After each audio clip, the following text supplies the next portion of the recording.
हे प्रभु, हम धन्यवाद देते हैं कि आपके साथ हम हमेशा खुलकर प्रार्थना कर सकते हैं। यहाँ बैठे हर एक स्त्री और पुरुष के लिए हम प्रार्थना करते हैं। और जैसे यिर्मयाह 29 में लिखा है कि आपके निर्णय हमारे लिए जो हैं वो अच्छे हैं, हमारे हानि के लिए नहीं पर हमारी भलाई के लिए, और आपने इन सब के लिए भलाई सोच के रखी है। और यहाँ पर कुछ लोग हैं जिनका तलाक हुआ है और वो अभी चंगे हो रहे हैं। प्रभु, आपका वचन कहता है कि आप टूटे हुओं को संभालते हैं और उन पर मरहम लगाते हैं। हम आपका धन्यवाद देते हैं कि चाहे उन्होंने कुछ भी सामना किया हो और आपका उनके भविष्य के लिए अच्छा योजना है और चीज़ें उनके लिए बहुत अच्छी और आनंदित लिखेंगी, और आप उनके लिए वो सब कुछ वापस लौटाएंगे जो उनके जीवन से गया है। और हम प्रार्थना करते हैं जब प्रभु हम उन्हें बाइबल से सिद्धांत सिखाएंगे तो आप उनके हृदयों को नया बनाएंगे, यीशु मसीह के नाम से, आमीन। ठीक है, अभी मैं आपको बताना चाहता हूँ विवाह के बारे में। जब आप अध्ययन कर रहे हैं, तलाक के बगैर विवाह का अध्ययन जो है वो अधूरा है। आजकल तकरीबन 50% विवाह जो है वो तलाक में अवसान होता है। और मैं आपको बताना चाहता हूँ कि पिछले दिनों में, पिछले कुछ साल में जो है कलीसिया के अंदर तलाक का जो अंक है वो दुनिया से बहुत बढ़िया है। इसलिए तलाक एक अनिवार्य विषय है जिसके बारे में हमें समझना चाहिए। इसलिए मैं आपको तलाक के बारे में कुछ बातें को कहना चाहता हूँ। पहली बात, जब यीशु मसीह दैहिक तौर पर इस धरती पर सेवकाई के लिए परमेश्वर के द्वारा भेजा गया था, तब कुछ लोग जो है यीशु मसीह के पास आए और कहने लगे, क्या एक पुरुष के लिए तलाक करना सही है? और उन्होंने पूरे सवाल को इस तरीके से बनाया था, वे केवल एक बात को चाहते थे कि इनके सवाल के अंदर यीशु मसीह को वो फंसाना चाहते थे। उस जमाने में यहूदी पुरुष जब इस सवाल को पूछ रहे थे, वो यीशु मसीह को दो भाग में खींचना चाहते थे, क्योंकि उन जमाने में हिलल और शमई नामक दो मुख्य रबाई थे जो यहूदिया के सारे प्रांत में काफ़ी प्रमुख थे, और उन दोनों का राय तलाक के बारे में विभिन्न था और बिल्कुल अलग था। और वो ऐसे समय में यीशु मसीह को परखना चाहते थे और जानना चाहते थे कि यीशु मसीह का राय तलाक के बारे में क्या है। और उन समय में रबाई हिलल जो है वो काफ़ी उदारवाद पर विश्वास रखता था और वह खुद तलाक को जो है अनुमति देता था।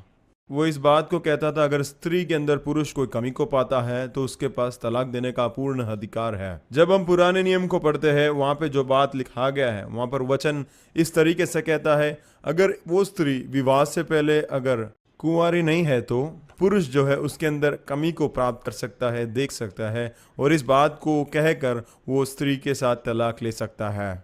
और इस तरीके से हिलल जो है, कभी भी पुरुष अगर अपने स्त्री से किसी भी बात से नाखुश हो तो वो तलाक देने का अनुमति देता था। परंतु उसी समय में शमई जो था वो काफ़ी सख्त था और वो वचन को जैसा लिखा गया था उसी तरीके से उसका अर्थ लेता था। वो एक पुरुष को केवल तभी ही तलाक लेने की अनुमति देता था अगर वो पुरुष पूर्ण साबितों के साथ इस बात को साबित कर पाता है कि जो स्त्री के साथ उसने विवाह किया है, अगर विवाह से पहले वो कुमारी नहीं है, इस बात को अगर वो साबित कर पाता है तो ही वो स्त्री के साथ तलाक दे पाता था। इसलिए इस जमाने में दो रबई जो है अपने विभिन्न सीख को लोगों को देते थे, जहाँ पर हिलल जो है वो काफी उदारवादी था और उसी समय में शमय काफी सख्त और कठोर था। इसलिए उन्होंने सोचा ये सवाल को पूछकर वो यीशु मसीह को फंसा पाएंगे। परंतु एक बात अद्भुत यह है कि यीशु मसीह ने उनको सीधा जवाब नहीं दिया, और यीशु मसीह सीधा उनको इस बात पर ध्यान को केंद्रित करने के लिए कहता है कि जब मूसा ने उनको तलाक देने का अनुमति दिया था, उसका पृष्ठभूमि क्या है, इस बात को समझने के लिए उनको कहा। यीशु मसीह उनको स्पष्ट बताता है कि मनुष्य की सृष्टि के समय में परमेश्वर ने खुद कहा कि एक पुरुष अपने माता पिता को छोड़कर अपने पत्नी के साथ एक तन बन जाएगा। इसलिए यीशु मसीह ने इस बात को समझाने के लिए सृष्टि से आरंभ किया, क्योंकि उन्होंने अपने मन को ठान लिया था कि वे क्या करने जा रहे हैं। परंतु ये केवल इस सवाल के द्वारा यीशु मसीह को फंसाना चाहते थे। इसलिए हम सेवकों को यीशु मसीह के पास से ये पाठ को सीख लेना जरूरी है। इसलिए मानो आपके पास अगर कोई व्यक्ति कोई सवाल लेकर आए और अगर बाइबल को लेकर किसी बात के ऊपर वाद विवाद करने के लिए आपके पास आए, तो आपको ये बात को समझना है कि उन्होंने पहले से मन में ठान लिया है कि वो क्या करने वाले हैं, और केवल वो सवाल से आपको फंसाना चाहते हैं। इस बात को आपको समझना चाहिए। इसलिए इस बात को समझे कि वे जब सवाल पूछते हैं, वे आपके पास से कुछ परामर्श को सुनने के लिए नहीं पूछते, परंतु वो इसलिए पूछते हैं कि आप उनके बात में फंस जाए। इसलिए ऐसे समय में आपको यीशु मसीह के समान समझदार बनना है।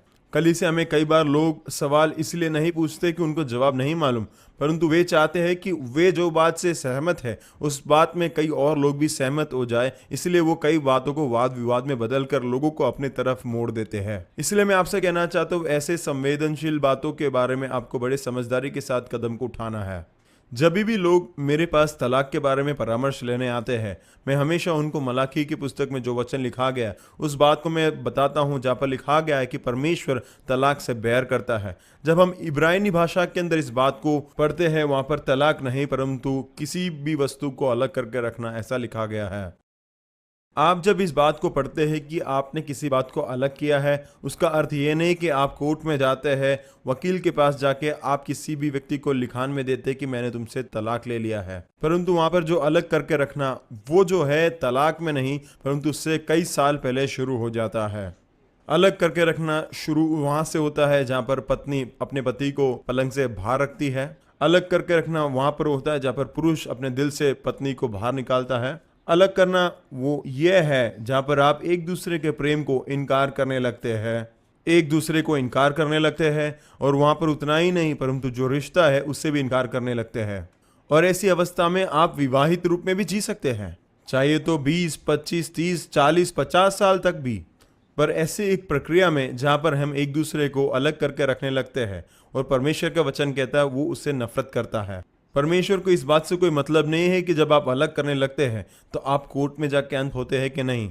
परमेश्वर ये देखता है कि क्या आपके पारिवारिक जीवन में आप एक दूसरे को इनकार कर रहे हैं। इसलिए कई बार जब लोग मेरे पास तलाक के बारे में परामर्श लेने आते हैं, मैं उनको इस बात को स्पष्ट समझाता हूं कि ये नहीं कि आपको तलाक मिला या नहीं मिला, परंतु उससे पहले एक बात है जो आपको समझना है जिसको परमेश्वर घृणा करता है, और वो ये सच है कि क्या तुम अपने दिल में अपने विवाहित पत्नी या पति को इनकार कर रहे हो या अलग रख रहे हो। और परमेश्वर तुम्हारे दिल को देखता है और ये दिल की बात है, और सच में परमेश्वर प्यार को तुम्हारे दिल में देखना चाहता है।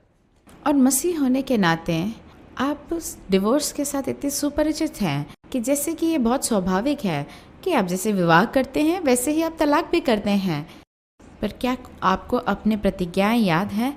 आपने कहा कि बीमारी में और तंगी में आप एक साथ रहेंगे, और पुराने समय से अभी उनको बहुत बदल दिया है, पर फिर भी मुश्किलें आएंगी, आप उसे जानते हो। क्या विवाह एक स्वादिष्ट फलों का गुच्छा है? हाँ, स्वादिष्ट फल का गुच्छा तो है, परंतु हर एक फल में छेद है।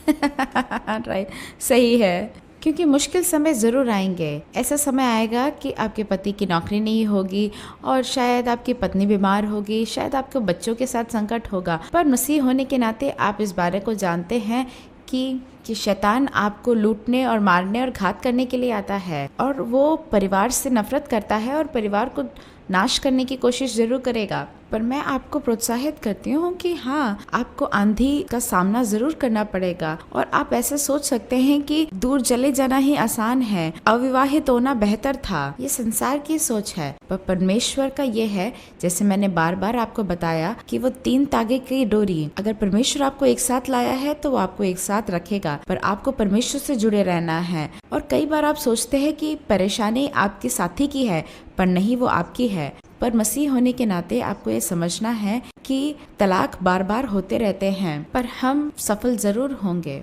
और आप में से कई लोगों का तलाक हुआ है, आपने सब कुछ प्रयास कर लिया पर आप विफल हुए, आपके साथी ने आपको छोड़ दिया। हम विवाह परामर्श नहीं देते हैं, पर हम कई दंपतियों की सहायता कर चुके हैं। कई बार आपको सिर्फ उस बिछवाई की आवश्यकता होती है, और हो सकता है कई बार आप सिर्फ परमेश्वर के सामने जाएं और प्रार्थना करें तो सब कुछ ठीक हो जाएगा, क्योंकि हम कई बार एक दूसरे को दर्द देते हैं। सिर्फ यीशु मसीह है जो आपको संतुष्ट करते हैं, चाहे आप पति हो या पत्नी हो, क्योंकि परमेश्वर ने ऐसा ही आपको बनाया है। तो आपको अपने मन में ठानना है कि हम ऐसा करेंगे। मुश्किल दिन आएंगे, ऐसे दिन होंगे जब आप सोचेंगे कि हम दोनों एक दूसरे से कितने विभिन्न हैं, पर आपका एक वाचा है, और आपको परमेश्वर के पास जाना है और परमेश्वर से कहना है कि मुझे इसका सामना करने के लिए सहायता करें, मेरी मदद करें। हम ऐसे कई दंपतियों को जानते हैं जो कहते हैं कि अगर परमेश्वर हमें एक साथ नहीं रखता तो हम एक साथ नहीं होते, और हम धन्यवादी हैं कि परमेश्वर ने हमारी सहायता की। और यही हम में अलग है कि हमारा एक परमेश्वर है जो विवाह से प्रेम करता है। और तलाक बहुत दर्दनाक है, वो आपके लिए और आपके बच्चों के लिए, दोनों के लिए बहुत दर्ददायक है। पर परमेश्वर आपके लिए वो सब कुछ करेगा और मध्यस्थ का काम करेगा ताकि वो आपको एक साथ रखे। और जिन लोगों का तलाक हुआ है, हम आपको दोष नहीं दे रहे हैं, क्योंकि ये आपके और परमेश्वर के बीच है। अगर हम आप में से किसी से भी बात करेंगे तो आप यही कहेंगे कि हमने अपनी पूरी कोशिश की, और परमेश्वर भी सिर्फ यही सुनना चाहता है, आप अपने जीवन में आगे बढ़ें। और ये किसी और का काम नहीं है, ये केवल आपके और परमेश्वर के बीच में है। और क्योंकि आपका तलाक हुआ है, वो परमेश्वर को उससे मायने नहीं रखता। आप आगे बढ़कर परमेश्वर की सेवा कर सकते हैं। क्या आप जानते हैं कि केनेथ कॉपन का भी डिवोर्स हुआ था? ये कभी कभार हो जाता है। और किसी को भी अपने आप पर दोष लगाने ना दें, और शैतान को भी आपके ऊपर इस बात का प्रभाव देने ना दें, क्योंकि एक बार जब ये हो जाता है तो वो क्षमा किया जाता है, माफी मिल जाती है और आपको आगे बढ़ना है। आमीन। आमीन।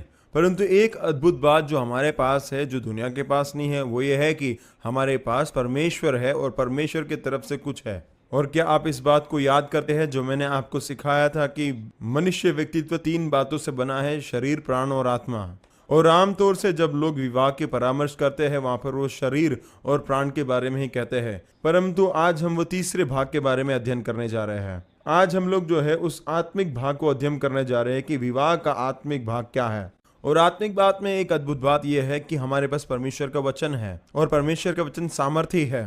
और ये हमारे लिए बहुत जरूरी है कि हम परमेश्वर के वचन के अंदर जाए और इस बात को अध्ययन करें और ऐसे वचनों को ढूंढे जो हमारे विवाहिक जीवन और हमारे व्यक्तिगत जीवन के साथ संबंध रखता है। और इसी तरह से हमें परमेश्वर के वचन को तभी भी पढ़ना है, कई बार जो है हम बहुत कमज़ोर हो जाते हैं, हम बीमार हो जाते हैं। उस समय में हमें परमेश्वर के ऐसे वचनों को ढूंढना है जो हमें चंगाई दे सकता है। हमें उसे अध्ययन करना है, मनन करना है और उससे विश्वास से स्वीकार करना है। तो वो वचन जो है हमारे जीवन में जो है चंगाई को प्रदान करता है। और जब हम वचन को पढ़ते हैं, हमें इसे मानना है, पढ़ना है, स्वीकार करना है और हमें विश्वास से उसे अपने अंदर लेना है। और वो वचन की चंगाई जो है हमारे जीवन के विभिन्न क्षेत्रों में कार्य कर सकता है। और इसी तरीके से आप अपने आर्थिक बातों में भी प्रभु के वचन को और उसकी प्रतिज्ञा को ले सकते हो और अपने जीवन में उस छुटकारा को प्राप्त कर सकते हो। और इन वचनों को पढ़ने के बाद हमें दोहराना है और उसको विश्वास करना है, तभी हम वो वचन की चंगाई को हमारे जीवन में प्राप्त करते हैं। और इसी तरीके से हमें विवाह के बारे में जो वचन बाइबल में दिया गया है उसको भी अध्ययन करना है और हमारे प्रायोगिक जीवन में उसे उपयोग करना है। जब भी आप परिवार के बारे में वचन को पढ़ते हैं तो आप कहते हैं, वचन में जैसे लिखा गया है, मेरी पत्नी मेरी मुकुट है। इसलिए मैं कहता हूँ कि आप वचन को बार बार दोहराएं। और दूसरा अनिवार्य बात यह है कि परमेश्वर ने हमें पवित्र आत्मा का दान दिया है। और कई बार जो है कई लोग जो है पवित्र आत्मा का दान इस बात को मानते हैं कि केवल जब मैं चर्च में आता हूँ, जब सब लोग खड़े होते हैं, उसी समय में मैं खड़ा होता हूँ और पवित्र आत्मा के दान की वजह से मैं वहाँ पर भविष्यवाणी करता हूँ या फिर अन्य भाषा कहता हूँ। परंतु पवित्र आत्मा का कार्य केवल वहाँ पर सीमित नहीं है। परंतु आप जब वचन को अध्ययन करते हैं, आप इस बात को समझ पाएंगे कि पवित्र आत्मा का जो फल है वो कलीसिया के दीवार के बाहर ज्यादा प्रकट होता है और केवल उसे आप कलीसिया की दीवार के अंदर सीमित ना रखें।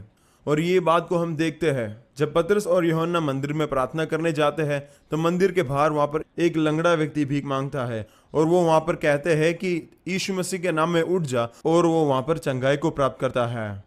और कलीसिया की दीवार के बाहर हम देखते हैं जब डोरकस जो है वो मरी हुई अवस्था में थी, उस समय में पतरस प्रार्थना करता है और वो जी उठती है। इसलिए ये बात संक्षिप्त में मैं आपको बताना चाहता हूँ कि पवित्र आत्मा का कार्य जो है केवल मंदिर के अंदर और कलीसिया के अंदर नहीं, परंतु कलीसिया के बाहर ज्यादा प्रकट होता है। परंतु मैं इस बात को विश्वास करता हूं कि आपको उस पवित्र आत्मा के सामर्थ्य को पाना है, प्राप्त करना है और अपने जीवन में, अपने परिवार में प्रायोगिक रूप में उपयोग करना है, ताकि आपके जीवन की शैली और आपके परिवार की हर एक बातों में वो एक बदलाव को लेकर आएगा जो परमेश्वर के वो सामर्थ्य को प्रदान करेगा, जो आपके पारिवारिक जीवन को और जयवंत बनाएगा। पहली कोरिन्थी की पत्री उसके 12वें अध्याय में जो पहला फल दिया गया है वो है बुद्धि की बात।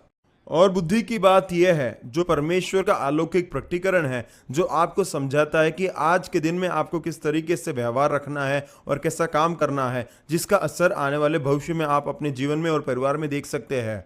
और इस वचन के आधार पर आप कई सारे अर्थों को निकाल सकते हैं। कई लोग कहते हैं कि ये भविष्य के बारे में कह रहे हैं, कई लोग कह रहे हैं कि बुद्धि की बातें कह रहे हैं, परंतु मैं ये दोनों परिभाषा को एक साथ करके एक बना के कहना चाहता हूँ।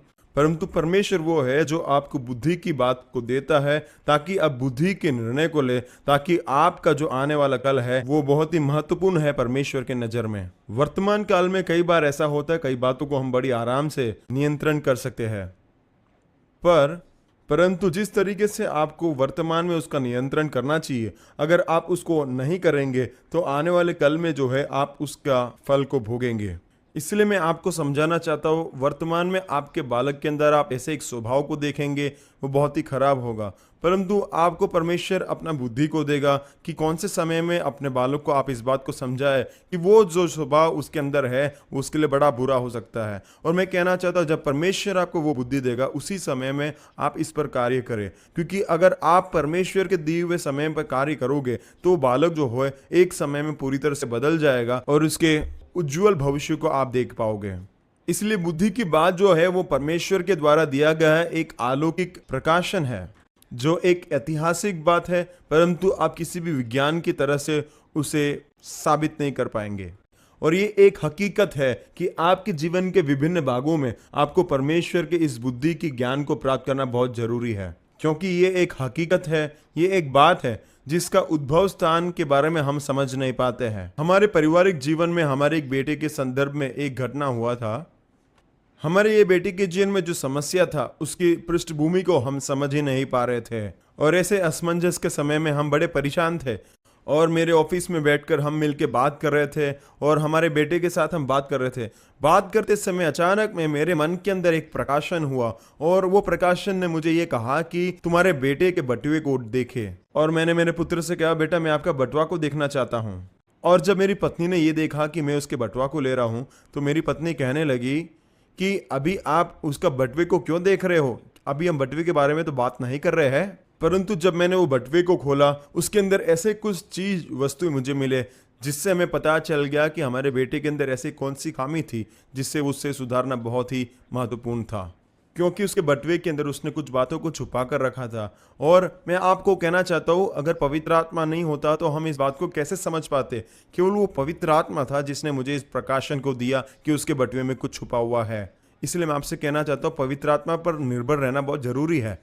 और मैं आपको कहना चाहता हूं कि अगर हम हमारी दिशा में पवित्र आत्मा की दिशा के विरुद्ध में अगर इस बात को हम सुलझाना चाहते थे, वो कभी होता नहीं, क्योंकि पवित्र आत्मा के वो एक प्रकाशन के वजह से ही इस बात के अंदर हमने एक हल को पाया। और ऐसे समय में पवित्र आत्मा का वो शब्द हमारे सारे बातों को बदलता है।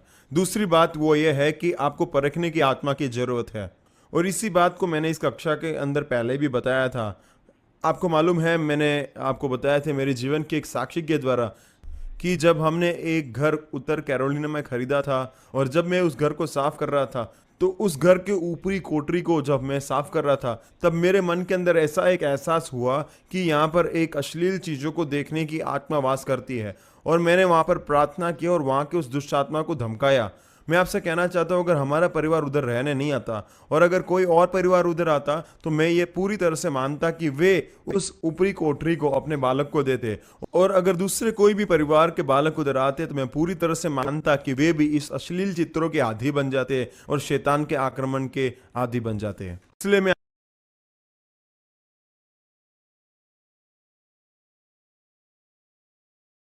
आपसे कहना चाहता हूँ, परमेश्वर की आत्मा हमें विवेचन करने की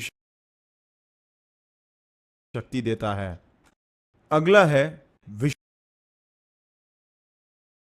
विश्वास का भेंट। ऐसा कई संदर्भ हमारे जीवन में आता है जहां पर हमारे मानसिक विचारधारा से बढ़कर परमेश्वर हमें कुछ अलौकिक बातों के पर विश्वास करने की ताकत देता है। वो है विश्वास का भेंट जो परमेश्वर आपको देता है। और मैं आपसे कहना चाहता हूं, हमारे परिवार के अंदर हमने इस विश्वास के भेंट को कई बातों में, वित्त और हमारे आर्थिक रूप में हमने देखा है। हमारे जीवन में ऐसे कई बातें थे जहां पर सब कुछ असंभव था, परंतु उसके बीच में परमेश्वर ने हमें ऐसा विश्वास दिया कि हम असंभव के ऊपर विश्वास कर पाए, और हमने देखा कि वो असंभव जो हमारे जीवन में संभव में बदल गया। मैं हमारे जीवन के एक अनुभव से आपको उदाहरण देना चाहता हूँ। हमारे घर के बिल्कुल बगल में एक बहुत बड़ा पेड़ था, और ये पेड़ जो है बहुत ऊंचा था, और इसकी एक जो बड़ी तना थी वो हमारे घर की ओर झुक गया था। और ये ऊंचा पेड़ जो है उसके निचली भाग में बहुत खोखला था, जिसके कारण हमेशा हमें डर था कि यह हमारे घर के ऊपर आकर गिर जाएगा। और जब भी हमारे उस प्रदेश में तूफान होता था, जब हवा चलते थे तो वो बहुत जोर से हिलता था और हवा के साथ ही हमारा भय भी धीमे धीमे बढ़ता जाता था। और जब भी ये हिलता था तो पैगी हमेशा ये कहती थी, डेलरोन ये अभी क्या होगा, ये हिल रहा है, अगर हमारे परिवार में किसी के ऊपर आकर गिर जाएगा तो हमारे घर को तोड़ देगा और किसी भी बड़े अकस्मात को ये रूप दे सकता है। मैं आपसे कहना चाहता हूँ कि उस समय में हमारे पास पैसा नहीं था इससे काटने के लिए। उसी समय में मेरा एक मित्र था जो पेड़ों को काटता था और उसका व्यवसाय ही वही था। और वो मेरा मित्र जो है वहाँ पर उस पेड़ को आकर देखता है और देखने के बाद उसने ये बताया कि डेलरोन भाई, इसे काटना बहुत मुश्किल है, क्योंकि इसे हम कहीं से भी काटेंगे तो ये तुम्हारे घर के ऊपर आकर गिर जाएगा और ये एक अकस्मात में बदल सकता है। इसलिए इसको अगर काटना है तो इसके लिए एक बड़े मशीन की जरूरत पड़ेगी, परंतु ये बहुत महंगा पड़ जाएगा। और वो मुझे बता रहा था तकरीबन $800 तक लग सकता है। और मैंने उससे कहा, यार मेरे पास तो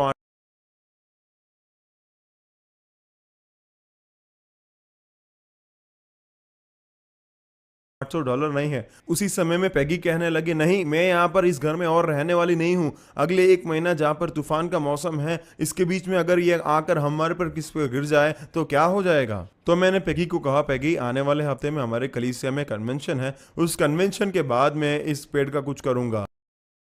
और इस तरीके से हमने विश्वास का कदम लिया और हमारे कन्वेंशन की तैयारी में हम लग गए।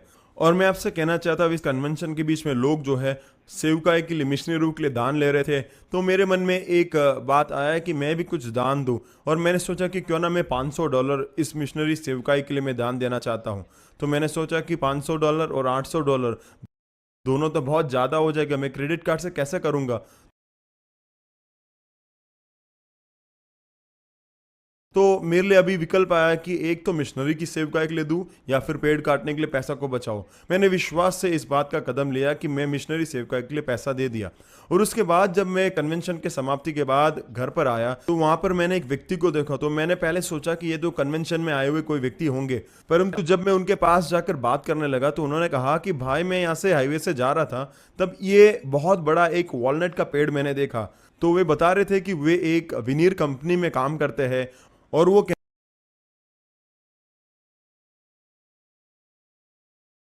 कहने लगे कि हमारे कंपनी को अभी वॉलनट के पेड़ की ज़रूरत है। तो मुझे वो पूछने लगे, क्या आप ये वॉलनट के पेड़ को बेचना चाहते हो।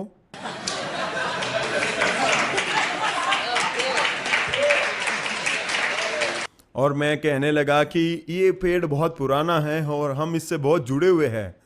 तो वो कहने लगे कि हम आपको $500 देने के लिए तैयार है, आप ये पेड़ को हमें बेच दो। मैंने मिशनरी की सेवकाई के लिए $500 देने का वायदा किया था।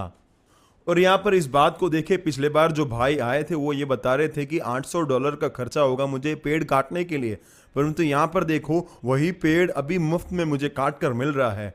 और मैं बोला, ये तो सच में बहुत ही अद्भुत है। देखो, मैं आपको बताना चाहता हूँ, ये है विश्वास से जीना। यहाँ पर मैंने विश्वास को प्रायोगिक जीवन में उपयोग किया, इसलिए परमेश्वर ने मेरे लिए चमत्कार को किया। देखो, मैं आपसे कहना चाहता हूँ, स्वाभाविक रूप में ये पेड़ टूटकर हमारे किसी के ऊपर गिर सकता था, एक बड़ा विनाश हो सकता था, परंतु उसके बीच में जब हमने विश्वास का कदम को लिया, परमेश्वर ने हमारे विश्वास के सम्मान किया। और इसलिए मैं आपसे कहना चाहता हूँ कि पवित्र आत्मा को आपके जीवन में कार्य करने की। मेरी बारी है। क्या आप देख रहे हैं कि वो मेरी आत्मा को पकड़ रहे हैं। यकड़ी यकड़ी यकड़ी हैक। मैं अगले 2 बातों के साथ थोड़े मजे करूंगी। चमत्कारों का करना, ये परमेश्वर के अलौकिक शक्ति है जो हमें असाधारण कामों को करने में सामर्थ्य देता है। मेरे पास बहुत कुछ है बोलने के लिए, पर ये परिवार के संबंध में है। और वो कुछ भी अलौकिक जो होता है वो चमत्कार करने की सामर्थ्य है, और ये चंगाई करने की सामर्थ्य में प्रकट होता है। हम डोमिनिकन रिपब्लिक में गए थे, 2 साल पूर्व की बात है, और हम कुछ लोगों को साथ ले जाना चाहते थे पर वो नहीं हुआ। और हमारे पास बहुत सारे मीटिंग्स करने थे। हम दोनों को अलग अलग मीटिंग्स करने पड़े। हम गर्मी और सर्दी दोनों में मीटिंग कर रहे थे, एसी के बिना भी। और हम वापस आई और मैं उतनी अच्छी नहीं थी, और मैं अचानक रात में उठी और मुझे दर्द हो रहा था और मुझे लगा कि वो अपेंडिसाइटिस है, और मैं इमरजेंसी हॉस्पिटल जाना चाहती थी और उन्होंने मुझसे कहा कि हॉस्पिटल जाना बहुत महंगा हो सकता है, तो हम प्रार्थना करेंगे और अगर प्रार्थना परमेश्वर नहीं सुनेगा तो हम हॉस्पिटल ज़रूर जाएंगे। और फिर हमने प्रार्थना किया, पर मुझे बहुत दर्द हो रहा था, इसलिए हम हॉस्पिटल गए और फिर उन्होंने मेरे चिकित्सा किया और बताया कि मुझे शिंगल्स है। मैं नहीं चाहती कि आप में से किसी को ये बीमारी हो, क्योंकि ये बहुत दर्दनाक है और ये बुज़ुर्गों की बीमारी है और मैं बुज़ुर्ग नहीं थी। आप जवान लोग शायद नहीं मानेंगे, पर हम परमेश्वर में कभी बूढ़े नहीं होते हैं। और मैं दवाई खा रही थी और मुझे बहुत दर्द हो रहा था और मैं बिल्कुल हिल नहीं पा रही थी और ये बच्चे को जन्म देने जैसा था। और उनको 3 दिन लगा चिकित्सा करके पता करने के लिए कि मुझे क्या बीमारी है। और फिर जब पता चला कि मुझे शिंगल से, मैंने कहा हे प्रभु। और सारे विश्वासी मुझे यही बता रहे थे कि उनकी कैसी दादी को ये बीमारी थी और वो कितने सालों तक चला। और मैंने कहा कि प्रभु नहीं, मुझे ये नहीं होना चाहिए। और मैं बहुत दर्द में थी और मैंने कहा डेलरॉन, अब हमें पता चल गया कि क्या है, तो प्रार्थना करो। और ये बहुत ही साधारण प्रार्थना थी और उन्होंने उस श्राप को डांटा और मैंने उसे प्राप्त किया। और रात के दौरान हम अपने घर में थे, सिर्फ हम 2 ही थे। मैं पूरी गीली होकर उठी और जैसे जब आपको बुखार उतरता है, और परमेश्वर ने मुझसे बात किया और कहा कि तुम चंगी हो गई हो। मैं उठकर अपने वस्त्रों को बदला और मुझे बिल्कुल दर्द नहीं हो रहा था और सब कुछ ठीक हो गया था। हालेलुया। और अगले दिन सुबह मेरे विश्वास के व्यक्ति मेरे को आकर पूछते हैं कि क्या आप ठीक हो, क्या मैं आपको दवाई दूँ? मैंने कहा नहीं, मैं बिल्कुल ठीक हूँ, क्योंकि रात को ये मैं चंगी हो गई। तो उन्होंने कहा कि हमें एक आखिरी काम और करना है, हम हॉस्पिटल जाएंगे और एक्सरे लेंगे, और अगर आप अपने डॉक्टर को समझाना चाहते हैं कि हाँ आप चंगे हो गए हो तो बिल्कुल कोशिश मत करना। और मैंने कहा कि नहीं, मैं बिल्कुल ठीक हूँ और मैं बिल्कुल चंगी हो गई हूँ। और वो ऐसे कहने लगे कि हाँ ये मैंने पहले भी सुना है, पर आप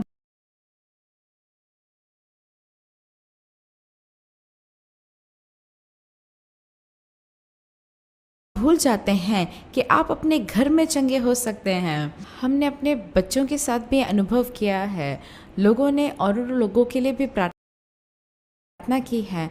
याद रखें कि अभिषिक्त यीशु हमारे अंदर वास करता है। और जब मैं जवान मसीही थी तो मैं हमेशा अपने वरिष्ठ लोगों की ओर देखती थी, जैसे डेलरॉन या अपने कलीसिया के पासबान। आपको ये समझना है कि परमेश्वर आपको कहता है कि आप चेले हो, आप बीमारों पर हाथ रख सकते हो, आप दुष्टात्माओं को निकाल सकते हो, आप कुछ भी कर सकते हो। आपको कोई डिग्री की आवश्यकता नहीं है या परमेश्वर के साथ महीनों का समय बिताने की ज़रूरत नहीं है, क्योंकि परमेश्वर के वरदान असली हैं। और इस बात को याद रखें और ना भूलें कि अपने परिवार में, आपके घर में ये सक्रिय हो सकते हैं। मैंने 2 बातों को समाप्त कर दिया। हाँ ठीक है। जैसे ही पेगी ने चंगाई को प्राप्त किया, उन्होंने वापस अपने हवाई जहाज को यात्रा को शुरू किया और ऑस्ट्रेलिया को चली गई। और डॉक्टर ने कहा कि तुम ऑस्ट्रेलिया नहीं जा पाओगे, परंतु वो गए। हाँ, तुम वहां पर बहुत सारे मस्ती को किए, मुझे मालूम है। ठीक है, ठीक है, ठीक है, हम आओ आगे बढ़ते हैं। इन सब के बाद आता है भविष्यवाणी के बारे में। भविष्यवाणी वो है जब हमारे पास किसी व्यक्ति को सांत्वना देने का, प्रोत्साहन देने का शब्द हो। और मैं मानता हूं कि आप इस बात को याद रखते हैं, क्योंकि मैंने इस बात को यौन के बारे में जब पढ़ाया था, उस बारे में आपको याद दिलाया था कि यौन के संदर्भ में सबसे महत्वपूर्ण जो अंग हमारे शरीर में है वो है हमारा दिमाग। आप अपने बारे में क्या सोचते हैं, आप अपने साथी के बारे में क्या सोचते हैं। और जीभ वो अंग है जिससे आप इसको कार्यरत कर सकते हैं, ताकि आप अपने जीभ के द्वारा ऐसे शब्दों को बोल सकते हैं जो एक दूसरे को प्रोत्साहन दे। और आपको ये बात को भी सीखना है कि परमेश्वर के पास कैसे में एक शब्द को पाओ कि वो शब्द दूसरे व्यक्ति के लिए एक भविष्यवाणी का वचन के रूप में बदल जाए।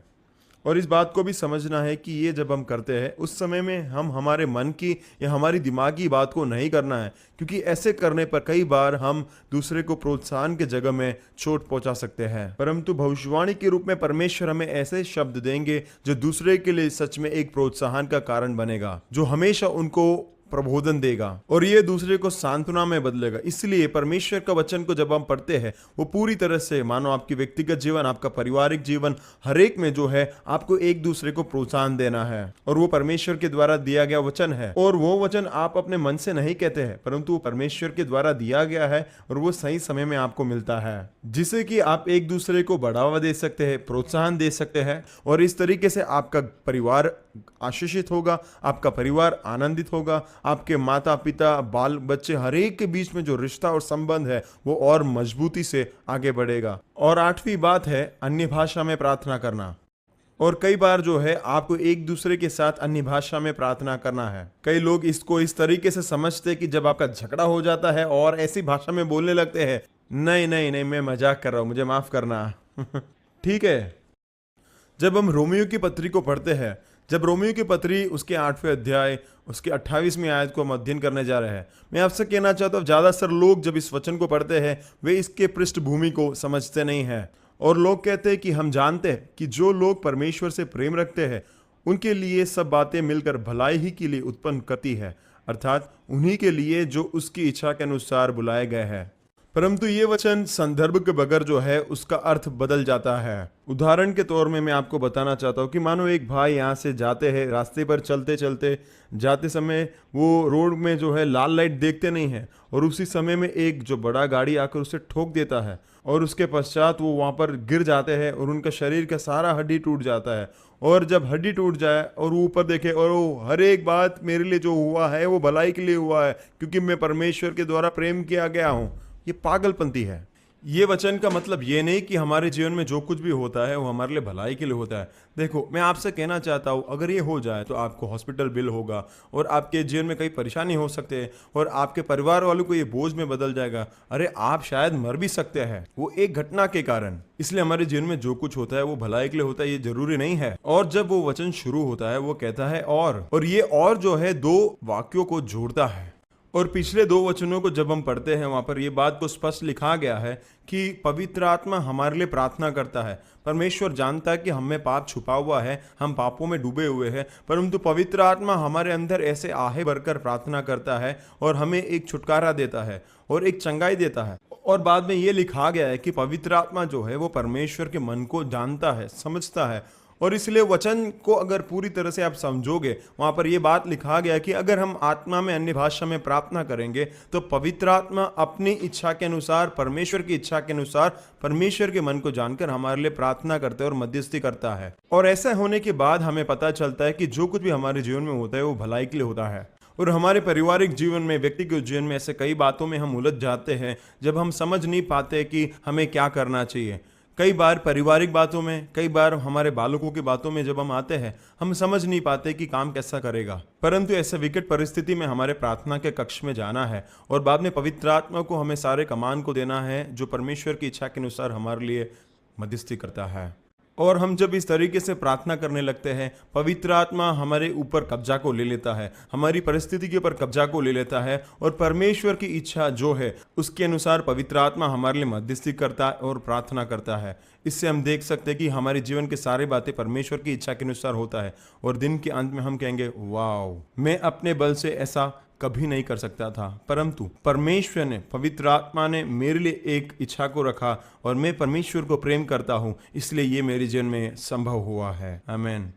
अन्य भाषा बहुत सामर्थ्य है और एक सुबह पूरा हम उसके बारे में बात कर सकते हैं। मैं एक छोटी सी कहानी बताना चाहती हूँ। डॉक्टर योंगे चो, जो दुनिया में दूसरे सबसे बड़ी कलीसिया के पास्टर थे, वो परमेश्वर के एक अच्छे भक्त हैं और उनकी पत्नी हमारे कलीसिया में आई है। वो बहुत ही सुंदर स्त्री है और उन्होंने एक बार कहा कि वो एक बार काम से वापस घर आए और वो सो रही थी और वो खर्राटे मार रही थी और पता नहीं उनको कुछ हो गया और उनको बहुत उनसे खुंदक होने लग गई और उनको मन में लगने लगा कि ये शैतान की ओर से है। उन्होंने आत्मा में प्रार्थना करना शुरू किया, उन्होंने अन्य भाषा में प्रार्थना करना शुरू किया और उनके अंदर से वो नफरत चला गया और वो अभी भी सो रही थी और वो खर्राटे मार रही थी। पर फिर अब ये सब कुछ अच्छा हो गया था और वो सुंदर लग रही थी। क्या आप देख सकते हैं, ये रुचिकर बात है कि योंगिचो जैसे एक भक्त व्यक्ति जो मजबूत हैं और अभिषिक्त हैं, अगर ये उनके साथ हो सकता है तो ये हमारे साथ भी हो सकता है। और दूसरी बात ये कि अन्य भाषा में बात करना कितना सामर्थ्य है। मेरे बच्चे कभी कभार मेरा मजाक उड़ाते हैं। अगर मैं किसी बात से नाराज होती हूँ तो मैं अन्य भाषा में प्रार्थना करना शुरू करती हूँ। अगर आप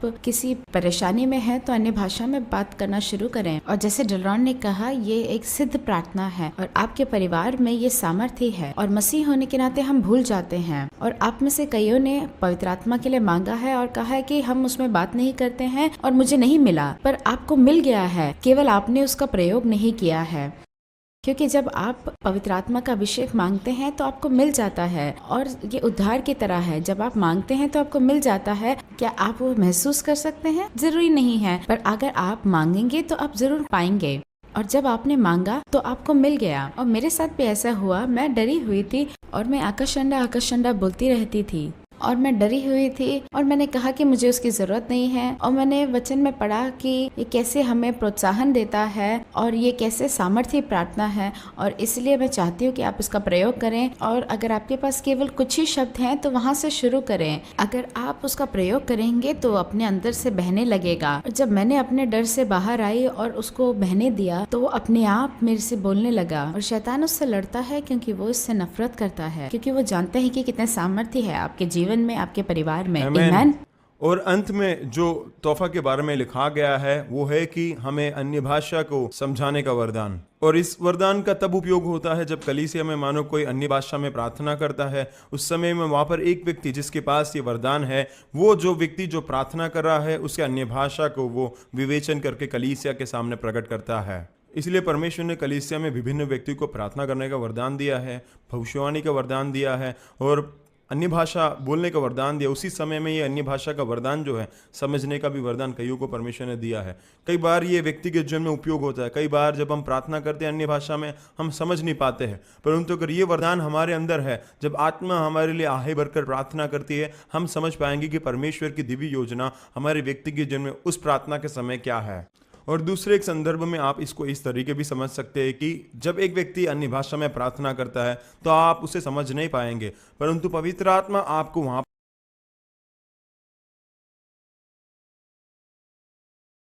पर मदद करेगा कि वो व्यक्ति किस बात के लिए प्रार्थना कर रहा है।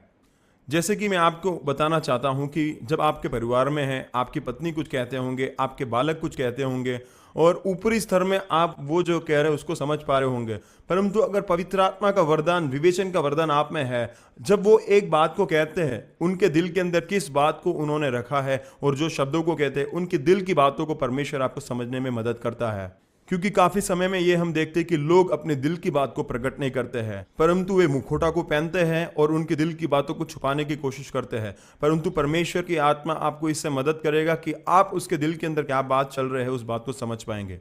और उसके पश्चात जब आप लोगों के दिलों के साथ संपर्क करना जानते हैं और जब आप लोगों के दिल के साथ बात करने लगेंगे तो वहाँ पे संबंध और रिश्ते में काफी बदलाव आता है और ऐसे में आप एक मजबूत परिवार को बना सकते हैं।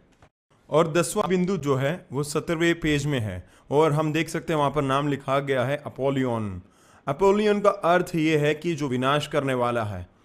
और मैं आपसे कहना चाहता हूँ, हम जब प्रकाशित वाक्य की पुस्तक को पढ़ते हैं वहाँ पर इस शब्द का उपयोग किया गया है। वहाँ पर शैतान को अबोदोन कहा गया है और अपोलोन कहा गया है।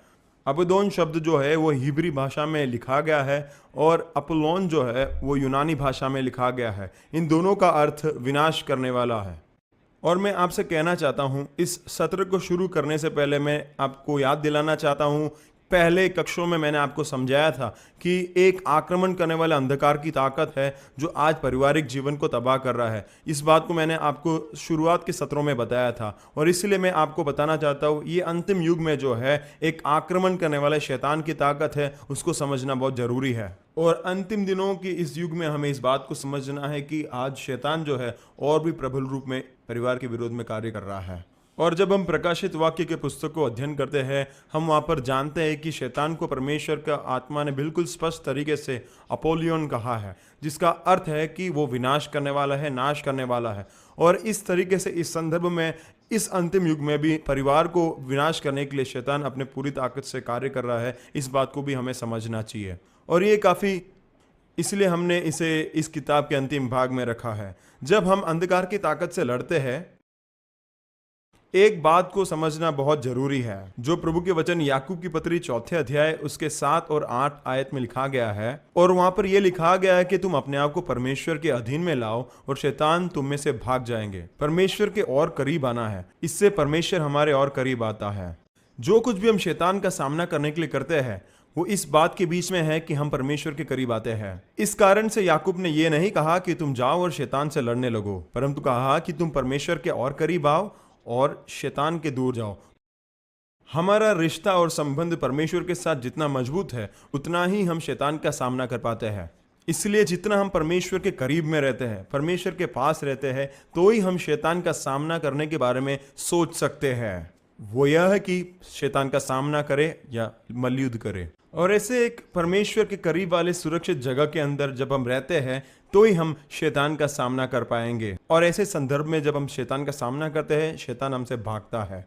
और यहाँ पर जो यूनानी शब्द उपयोग किया गया है, उसका अगर असली मतलब को मैं आपको चित्रीकरण करना चाहूँ, तो मैं आपसे कहना चाहता हूँ, जब आप एक कुत्ते को पत्थर मार के भगाते हैं, तो आप देखते हैं वो कुत्ता जो है अपने दुम दबाकर भागता है। और उसी तरीके से शैतान को भी यहाँ पे परमेश्वर के वचन में बताया गया है। जब हम परमेश्वर के और करीब आना जानते हैं और शैतान का सामना करते हैं, उस समय मानो शैतान जो है अपने दुम दबा के जिस तरीके से भागता है, उस तरीके से शैतान भाग जाता है। और अब जब हम कक्षा में कई बातों को पढ़ते हैं कि निदान मेरे भाइयों, तो हमने काफ़ी समय इस बात को अध्ययन किया कि हम सही स्थान पर आ जाए जहाँ पर हमें परमेश्वर देखना चाहता है। और यहाँ पर सही स्थान का अर्थ है जहाँ पर हम परमेश्वर ने दिए हुए सारे शस्त्रों को पहन लेते हैं। और ये संपूर्ण कोर्स जो है परमेश्वर के वचन इफिसियों की पत्री 6 अध्याय के 10वें आयत जो लिखा गया है, वो इसकी पृष्ठभूमि है। और आमतौर से हम देखते हैं कि लोग, परमेश्वर के लोग जो है, इस बात को सीधे इफिसियों के पत्री 6 अध्याय में आकर शुरू कर देते हैं कि आओ निदान मेरे भाइयों, हमें आत्मिक मल्लयुद्ध को लड़ना है, आत्मिक शस्त्रों को पहना है। परंतु एक बात को ये भूल जाते कि पौलुस ने तकरीबन 5.5 अध्याय को केवल ये बात को समझाने के लिए लिखा है कि हम किस तरीके से परमेश्वर ने नियुक्त के उस सही स्थान पर आ जाए जहां पर हमारे आत्मिक शस्त्र को पहनकर हम शैतान के साथ मल्लयुद्ध कर सकते हैं। और पौलुस जब सही स्थान को बताता है, उसके बाद पौलुस इस बात को स्पष्ट करता है कि हमें जो है आत्मा के शस्त्र को पहनना है। और बाद में पौलुस ये स्पष्ट बताता है 6 के 18 में कि वो स्थान जहां पर हमें मल्लयुद्ध करना है, वो आत्मा में प्रार्थना करना है। और वही सही स्थान जहां पर हम आत्मिक मल्लयुद्ध के लिए आते हैं, उससे पहले सबसे पहले हमारे नियुक्त स्थल में पहुंचना है, जहां पर हम परमेश्वर के और करीब में हैं। और उस स्थान पर पहुंचने के बाद हमें आत्मिक शस्त्रों को पहनना है। और इन शस्त्रों को पहनने के बाद हमें प्रार्थना में आत्मिक मल्लयुद्ध लड़ना है। और इसलिए आप देख सकते हैं 20, 21 और 22वें पेज के अंदर मैंने ऐसे कई परमेश्वर के वचनों को लिया है जो हमारे पारिवारिक जीवन के लिए, हमारे व्यक्तिगत जीवन के लिए, इन सारे बातों में हम आत्मिक तौर से मल्लयुद्ध कैसे करें, उन बातों को मैंने एक साथ जोड़ा है ताकि हम इन सारे वचनों को लेकर एक प्रार्थना को तैयार करें और इस आत्मिक मल्लयुद्ध में आकर शैतान के और उसके सारे हाकिमों के विरुद्ध में लड़ाई करें। और मैं आप सबको इस बात के लिए प्रोत्साहन करता हूं कि आप इस वचन पर विश्वास करें और आज से प्रायोगिक जीवन के अंदर इस वचनों को लेकर प्रार्थना करने लगे, तो विनाश करने वाली ताकत जो आपके परिवार के विरोध में है, परमेश्वर उसे तबाह कर देगा। चिल्ड्रन, मैं कुछ बोलना चाहती हूँ। अगर विवाहित लोगों आप सब साथ में बैठे हो, तो क्या आप लोग एक दूसरे का हाथ पकड़ सकते हैं और एक परिवार की तरह क्या साथ में प्रार्थना कर सकते हैं जब आप प्रार्थना कर रहे हैं? हे स्वर्गीय पिता, मैं अपने आप को आपके हाथों में समर्पण करता हूँ। मैं मेरे शरीर को देता हूँ, मेरे प्राण को देता हूँ और मेरे आत्मा को देता हूँ। मेरे पूरे जीवन को आपके सामने मैं समर्पण करता हूँ। मेरे बाहरी व्यक्तित्व को और आंतरिक व्यक्तित्व को प्रभु मैं आपके हाथों में समर्पण करता हूँ। जैसे मैं सोचता हूँ वैसे मैं बनता हूँ, इस बात को मैं मानता हूँ। और परमेश्वर, मैं इस बात पर मानता हूँ दुष्ट विचार और अंतरात्मा से ही पाप निकलता है जो मेरे परिवार को और मेरे जीवन को तबाह करता है। ये दुष्ट बातें, व्यभिचार, गंदे काम, लुचपन, मूर्ति पूजा, टोना, बैर, झगड़ा, ईर्ष्या, क्रोध, विरोध, फूट, विधर्म, डा, मतवालापन, लीला क्रीड़ा, इन सारे बातों को यीशु के नाम से मैं धमकाता हूँ। मैं इस बात पर पूर्ण तरीके से विश्वास करता हूँ कि यीशु मसीह ने कहा कि कठोर हृदय तलाक का कारण है। इसलिए हे प्रभु, मेरी अंतरात्मा को मैं आपके हाथों में समर्पण करता हूँ ताकि आप इसे बाहर निकालें और मेरे अंदर एक कोमल दिल को दे दे। मैं केवल मेरे आंतरिक मनुष्य को नहीं परंतु मेरे इस भारी शरीर को भी आपके हाथों में समर्पण करता हूँ। मैं मेरे इस शरीर को आपकी वेदी पर एक जीवित बलिदान के रूप में आपकी इच्छा पूरी करने के लिए समर्पण करता हूँ। और प्रभु मेरे इस जीव को मैं आपके हाथों में समर्पण करता हूँ। और प्रभु मैं आपसे प्रार्थना करता हूँ आपकी आत्मा के ताकत के द्वारा इसके ऊपर लगाम लगाने के लिए आप मेरी मदद करें। और प्रभु मैं आपसे विनती करता हूँ कि आप इसका कब्जा ले लो, क्योंकि प्रभु मैं इस बात पर विश्वास करता हूं कि जो मैं बोलता हूं उसके अंदर जीवन और मरण की ताकत है। इसलिए प्रभु मेरे जीव को एक जीवन के वृक्ष के समान जीवन के लिए आपके हाथों में मैं समर्पण करता हूं, ताकि मैं केवल वही बात को सोचूं और वही बात को कहूं जो आपकी इच्छा के अनुसार है। और प्रभु मैं विश्वास करता हूं मेरे मुंह से निकलने वाले शब्दों को जो आपकी वेदी पर है प्रभु मेरे परिवार में एकता को बढ़ाने के लिए आप उपयोग कर सकते हैं। परमेश्वर मैं केवल अपने आप को नहीं परंतु मेरे पास जो भी धन संपत्ति है वो मैं आपको देता हूँ। और प्रभु मेरे पास जो धन संपत्ति है उन सारे बातों को मैं आपके हाथों में देता हूँ, क्योंकि परमेश्वर जब आप हमारे परिवार के कब्जे में हो तो ही आप नाश करने वाले के ऊपर कार्य कर सकते हैं। और प्रभु मेरे जीवन के सारे संबंध और रिश्तों को मैं आपके हाथों में समर्पण करता हूँ। और प्रभु आपके मदद से आपके जो स्वर्णिम नियम है उसको मैं पालन करूंगा, चाहे मैं एक पिता बनूं, चाहे मैं पति या पत्नी बनूं, चाहे मैं एक विरोधी के सामने रहूं या मेरे साथ नौकरी करने वाले व्यक्ति के साथ, सबके साथ मैं आपकी उस प्रेम को दर्शाऊं। और परमेश्वर मुझे ऐसी एक अनुग्रह दे ताकि मैं वही काम को करूं जो दूसरे लोग मुझसे करें। और परमेश्वर मैं इस बात को मानता हूं कि बुरी संगति मुझे बिगाड़ सकता है, इसलिए प्रभु आप मेरी मदद करो जिससे कि मैं एक अच्छे मजबूत मसीह लोगों के साथ अपने जीवन के रिश्ते को बढ़ाऊं जो मुझे आत्मिक जीवन में आगे बढ़ाएंगे। और प्रभु मैं पूरी तरह से मानता हूं जो बातों को मैं सुनता हूं वो मेरे विश्वास को बनाता है। इसलिए परमेश्वर मेरे कानों में आने वाले सारे तरंगों को, टीवी से, बातें से, जो भी हो, और वो प्रभु आपकी और आपके वचनों की इच्छा से होने पाए और ना कि शैतान के द्वारा। और प्रभु मेरे विरुद्ध में और मेरे परिवार के विरुद्ध में जो भी शैतान ने षड्यंत्र को बनाया है प्रभु आपके लहू के अधीन में आकर मैं उससे धमकाता हूं, क्योंकि मैं विश्वास करता हूं मेरे परिवार के विरुद्ध जो भी शैतान योजना बनाता है यीशु मसीह में वो निष्फल है। और मेरे जीवन के अंदर से शैतान ने जो कुछ भी चोरी कर लिया है प्रभु आप उनको वापस मुझे 7 गुना लौटा दो। और अपोलियन को मैं इस बात का याद दिलाता हूं कि यीशु मसीह ने मुझे और मेरे परिवार को सारे विनाशकारक ताकतों से छुड़ा दिया है। और वही प्रभु ने मुझे और मेरे परिवार को, मेरे घराना को एक ऐसे अद्भुत स्थान में न्योता दिया है जो सारे हाकिमों के ऊपर है। और इस बात को भी मैं विश्वास से कहना चाहता हूँ यीशु मसीह में मैं हर एक बातों के ऊपर जैवन से बढ़कर हूँ। मसीह में मैं पूंछ नहीं परंतु सिर हो, परमेश्वर में सब बातों में सफल हूँ। इसलिए अंधकार की सारी ताकतों को, सारे हाकिमों को यीशु मसीह के नाम में मैं धमकाता हूं अपने स्थान छोड़कर चले जा। और मेरे जीवन, मेरा परिवार यीशु मसीह का है। और मैं इसी समय में परमेश्वर के और करीब में आ रहा हूं, परमेश्वर के पंखों के आड़ में आ रहा हूं, क्योंकि वही मेरा गढ़, वही मेरी चट्टान है, क्योंकि यहीं पर मेरा और मेरा परिवार का छुटकारा है। शत्रु के कोई भी आक्रमण जो दिन में होते हैं, जो रात में होते हैं, वो कोई भी ताकत मुझ पर और मेरे परिवार पर आक्रमण नहीं कर सकता है। हाँ, मैं देखता हूँ कि मेरे इर्द गिर्द परिवार टूट रहे हैं, नाश हो रहे हैं, परंतु ये बाधा मेरे ऊपर और मेरे परिवार के ऊपर नहीं पड़ेगा, ये विश्वास करता हूँ, क्योंकि परमेश्वर मेरा गढ़ है। उसने मुझे बलवंत बनाया है, उसने मुझे जयवंत बनाया है इन सारे बातों के ऊपर, क्योंकि मैं मेरी प्रार्थना पर विश्वास करता हूँ। पर इससे बढ़कर जिस नाम से मैं प्रार्थना कर रहा हूँ मैं उस यीशु के नाम पर विश्वास करता हूँ, क्योंकि मुझे मालूम है मेरा उद्धार केवल मेरे लिए नहीं परंतु मेरे पूरे घराने के लिए उद्धार यीशु मसीह में है। और मुझे पूर्ण विश्वास है जिस बात के लिए मैंने प्रार्थना की है वो मेरे मन से नहीं परंतु परमेश्वर के वचन से है, इसलिए प्रार्थना का उत्तर मुझे मिलेगा। और मैं पूर्ण विश्वास करता हूँ परमेश्वर मेरे प्रार्थना को उत्तर देना शुरू कर दिया है। चाहे इसके उत्तर आने में अगर देरी हो तो भी मैं संयम के साथ परमेश्वर के लिए बाट जाऊंगा और परमेश्वर के समय में इसका उत्तर मैं देखूंगा। और मैं पूर्ण तरीके से विश्वास करता हूँ कि जिस पर मैंने मेरे विश्वास को रखा है वही यीशु मसीह मुझे और मेरा परिवार को, मेरे घराने को शैतान के हर एक दुष्ट आक्रमण से जो अंतिम दिन में वो कर रहा है, मुझे और मेरे घराना को हमेशा बचाएगा। मैं इस प्रार्थना पर पूरी तरह से विश्वास करता हूँ और यीशु मसीह के नाम से आमीन। आपको 21 के साथ इसको समाप्त करना है। आओ सब लोग करो, सब लोग करो, आओ सब लोग करो, सब लोग करो।